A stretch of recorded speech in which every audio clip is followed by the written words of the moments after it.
अब नाटो जंग में बदल चुकी है। अभी तक नाटो देशों के हथियारों से रूस पर हमले हो रहे थे, लेकिन अब रूस और नाटो के बीच सीधी जंग शुरू हो चुकी है। इधर ब्रिटेन के रक्षा मंत्री ने चेतावनी देते हुए कहा है कि अगर रूस से लंबी जंग चली तो ब्रिटेन का वजूद मिट जाएगा।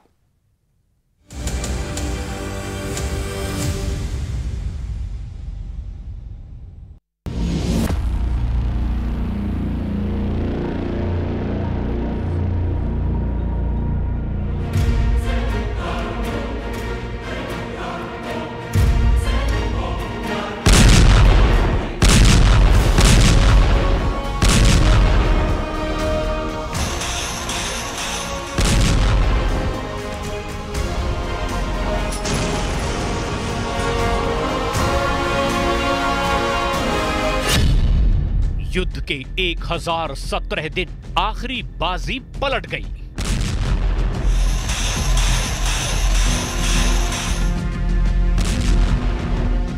रूस यूक्रेन जंग को 1017 दिन हो चुके हैं।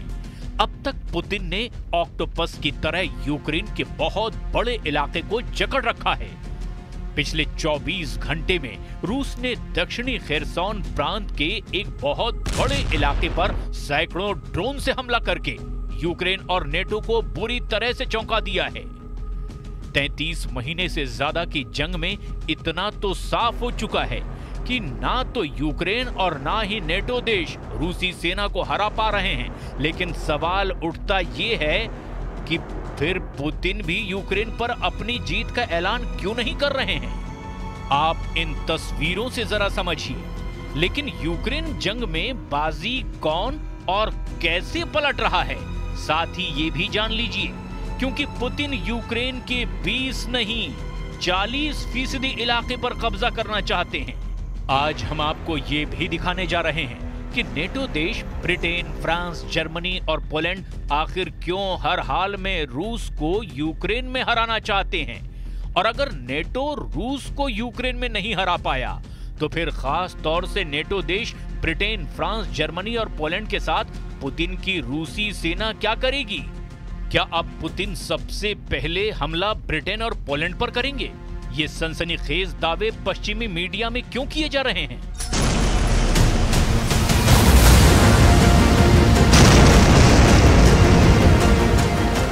पहले आप ये जान लीजिए कि इस वक्त रूसी सेना यूक्रेन को किस तरह से रौंद रही है। साथ ही ये भी जान लीजिए कि यूक्रेन की आड़ में नेटो देश कैसे रूस पर बहुत बड़े हमले की तैयारी कर रहे हैं। मिट जाएगा ब्रिटेन का वजूद, पुतिन का खूनी प्लान। नेटो देशों में शामिल 32 देशों में ब्रिटेन ही एकमात्र ऐसा देश है जिससे पुतिन जुनून की हद तक नफरत करते हैं। रूस के लगभग सभी टॉप कमांडर, रक्षा मंत्री, विदेश मंत्री और राष्ट्रपति पुतिन कई बार ब्रिटेन के वजूद को मिटाने की गंभीर चेतावनी दे चुके हैं। लेकिन हैरानी की बात तो यह है कि ब्रिटेन ही सबसे ज्यादा घातक मिसाइलें स्टॉर्म शैडो से रूस के अंदरूनी इलाकों में हमला करवा रहा है। कुर्स्क और ब्रांस पर यूक्रेन ने ब्रिटेन से मिली स्टॉर्म शैडो मिसाइलों से 12 से ज्यादा मिसाइलें दागी है। उस वक्त पुतिन ने कहा था कि ब्रिटेन की खूनी सरकार को इसकी भारी कीमत चुकानी पड़ेगी। इस धमकी के लगभग 3 हफ्ते बाद ब्रिटेन के रक्षा मंत्री एलिस्टेयर कॉन्स ने भी सनसनीखेज दावा करते हुए न सिर्फ ब्रिटेन बल्कि नेटो की भी पोल खोल कर रख दी है। ब्रिटेन के रक्षा मंत्री एलिस्टेयर कॉन्स ने रूस यूक्रेन युद्ध को लेकर बहुत गंभीर चेतावनी ब्रिटेन और ब्रिटेन की सेना को दे दी है। रक्षा मंत्री एलिस्टेयर ने दो टूक कहा कि अगर ब्रिटेन की रूस के साथ सीधी जंग होती है तो ऐसे युद्ध में ब्रिटेन और ब्रिटेन की सेना का वजूद 6 महीने से 1 साल में ही पूरी तरह से मिट जाएगा। लंदन में पूर्व सैनिकों के एक सम्मेलन में रक्षा मंत्री एलिस्टेयर कॉन्स ने साफ कहा है कि रूस यूक्रेन जंग में हर दिन 1500 रूसी सैनिक मारे जा रहे हैं या फिर घायल हो रहे हैं। अगर ऐसे युद्ध में ब्रिटेन फंस गया तो यकीन मानिए ब्रिटिश सेना 6 महीने से 1 साल के भीतर ही पूरी तरह से नष्ट हो जाएगी। The further Russian troops advance, the closer the threat becomes. The more land they control, the more they control grain prices and energy sources. and the more confident Putin becomes. So we must continue to back Ukraine and do what it takes to support their self-defense for as long as it takes, to put Ukraine in the strongest possible position for negotiations so that they can secure a just and lasting peace on their terms that guarantees their security, independence, and the right to choose their future. इधर दूसरी तरफ America को छोड़कर 4 NATO देशों ने ऐसा plan बनाना शुरू कर दिया है जिसके जरिए रूस को जंग में बुरी तरह से हराया जा सके। आप इस एनिमेशन के जरिए इस पूरे वॉर प्लान को समझ लीजिए।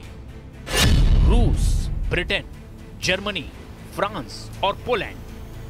नेटो के 4 देश ब्रिटेन, जर्मनी, फ्रांस और पोलैंड को समझ आ चुका है कि यूक्रेन को चाहे हम कितने भी हथियार दे दें, वो रूस से जंग नहीं जीत पाएगा और इसीलिए नेटो देशों ने अब रूस के खिलाफ 4 स्ट्रोक प्लान तैयार किया है, जहां कम से कम 4 मोर्चों से रूसी इलाकों और सेना पर सीधे और बड़ा हमला होगा। जो प्लान से जुड़ी जानकारी छन छन कर सामने आ रही है, उसके मुताबिक ये ब्रिटेन, जर्मनी, फ्रांस और पोलैंड मिलकर के रूस पर हवाई हमले एक साथ करना चाहते हैं ताकि रूस के एयर डिफेंस सिस्टम को पूरी तरह से ध्वस्त किया जा सके। इस हमले में फाइटर जेट, लंबी दूरी की मिसाइलें और ड्रोन से सबसे ज्यादा हमले करने का प्लान है। लेकिन अब सवाल ये उठता है कि अगर रूस इस तरह से नेटो देशों पर हमला करेंगे तो क्या रूस हार सकता है? जानकारों का इस पर साफ कहना है कि अगर पुतिन को जरा भी लगा कि रूस का वजूद खतरे में है तो ये निश्चित है कि पुतिन नेटो देशों पर बहुत बड़ा विनाशकारी परमाणु हमला कर देंगे। पुतिन खुद इस तरह के हमले की चेतावनी बार-बार पहले भी दे चुके हैं। С которой мы, по сути, сейчас ведем боевые действия, становится ядерной державой. Что нам делать? В этом случае мы будем принимать и использовать все, я хочу это подчеркнуть, именно все имеющиеся в распоряжении России средства поражения. Все. खेरसॉन के उड़ाए चीथड़े, 9,500 ड्रोन हमले। इधर पश्चिमी मीडिया ने रूसी हमलों को लेकर बहुत बड़े दावे और आंकड़े भी जारी किए हैं। जरा देखिए, लगभग 3 साल या कहें कि 33 महीने या फिर 1017 दिन से रूस कैसे यूक्रेन को तबाह कर रहा है। दावों के मुताबिक यूके अखबार फाइनेंशियल टाइम्स ने दावा किया है कि दक्षिणी यूक्रेन के खेरसॉन पर रूस ने जुलाई के मध्य से लेकर के अब तक बेतहाशा हमले किए हैं। रिपोर्ट में दावा किया गया है कि खेरसॉन पर छोटे रूसी ड्रोन के जरिए 9,500 से भी ज्यादा हमले हुए हैं। दक्षिणी यूक्रेन के बंदरगाह शहरों में जहां आबादी 1 करोड़ से ज्यादा थी, वहां पर अब आबादी सिर्फ 60,000 रह गई है। रूस के रक्षा मंत्रालय के दावों के मुताबिक अगस्त 2024 के बाद से रूस ने यूक्रेन में 1,200 वर्ग किलोमीटर से भी ज्यादा क्षेत्र पर कब्जा कर लिया है। इसमें कुर्स्क क्षेत्र में वर्तमान में कीव के सैनिकों के कब्जे वाले क्षेत्र से दोगुना क्षेत्रफल है। यूक्रेनी सेना ने रूस के कुर्स्क क्षेत्र में 600 वर्ग किलोमीटर पर कब्जा किया था, जिसका 40% इलाका रूसी सेना ने छीन लिया है। लगभग 240 वर्ग किलोमीटर इलाके पर रूस का दोबारा कब्जा हो चुका है और यूक्रेनी सेना 180 मोर्चों से मैदान छोड़कर भाग चुकी है। इस खबर ने पूरी दुनिया में हड़कंप मचा दिया है। जो दावे किए जा रहे हैं कि 72 साल के राष्ट्रपति पुतिन के सिर पर परमाणु युद्ध का भूत सवार है, वो देख लें कि कैसे 82 साल के अमेरिकी राष्ट्रपति जो बाइडेन यूक्रेन को एटम बम देकर के रूस को तबाह करने का प्लान बना चुके हैं। पुतिन के करीबी दिमित्री मेदवेदेव ने साफ कहा है कि अमेरिका को परमाणु चाल बहुत महंगी पड़ेगी। राष्ट्रपति बाइडेन ने इस महीने की शुरुआत में ही यूक्रेन को 12,000 करोड़ रुपए की भारी भरकम राशि दे दी है ताकि यूक्रेन रूस पर ज्यादा से ज्यादा बड़े हमले कर सके। रूस की सुरक्षा परिषद के उपाध्यक्ष, पुतिन के बेहद करीबी और पूर्व रूसी राष्ट्रपति दिमित्री मेदवेदेव ने अमेरिका से यूक्रेन में परमाणु हथियार भेजने की खबरों पर एटमी धमकी दी है। दिमित्री मेदवेदेव ने टेलीग्राम पर अपनी पोस्ट में लिखा, अमेरिकी राजनेता और पत्रकार कीव में परमाणु हथियार ट्रांसफर करने के परिणामों पर गंभीरता से चर्चा कर रहे हैं। ऐसा लगता है कि पागल बूढ़े बाइडेन दुनिया के हाथ दुखद मजाक कराना चाह रहे हैं। बाइडेन सरकार का फैसला एक भयावह हकीकत में बदलता जा रहा है। वहीं व्हाइट हाउस ने खबर का खंडन करते हुए कहा कि हम यूक्रेन को परमाणु हथियारों से लैस करने की योजना नहीं बना रहे हैं। इधर जेलेंस्की अमेरिका के सामने गिड़गिड़ा रहे हैं कि रूस यूक्रेन को 20 जनवरी 2025 से पहले पूरी तरह से तबाह कर देना चाहता है। कुल मिलाकर रूस यूक्रेन जंग अब उस दौर में पहुंच चुकी है जहां यूक्रेन के साथ साथ अब नेटो की तबाही भी तय हो चुकी है।